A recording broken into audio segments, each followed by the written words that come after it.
বর্তমান মহলে জিওটেকিং job card নিয়ে গ্রামগঞ্জে অনেক অভিযোগ উঠছে। তো দেখা যাচ্ছে অনেক নিরীহ ও দুঃখী গরিব মানুষ হয়রানির শিকার হচ্ছেন। তো আজ আমরা শ্রীবার জিপি 10 নম্বর ওয়ার্ড সদস্যার ঘরে উপস্থিত হলাম। তো উনি এখানকার জিওটেকিং ও জব কার্ড নিয়ে কিছু মন্তব্য আমাদের মাধ্যমে তুলে রাখার চেষ্টা করবেন। সালাম আলাইকুম। নমস্কার।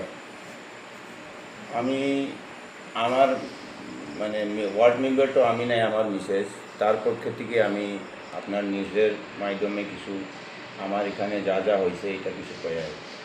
মানে আমার এখানে এমন প্রবলেম তো হয় নাই এই সার্ভের মধ্যে। পিএমওয়ের যা যা সার্ভে হচ্ছে আরামসে সবে পাবলিকের সঙ্গে যোগাযোগ করে, ওর আমার উপরে যা পার্টির প্রতিনিধিও, যাতে আমার প্রেসিডেন্ট, জেলা পরিষদ সবে আমার সহযোগিতা দিয়ে এটা জলদি করানোর, টাইমের ভিতরে করানোর জন্য আমার সুযোগটাও দিছে।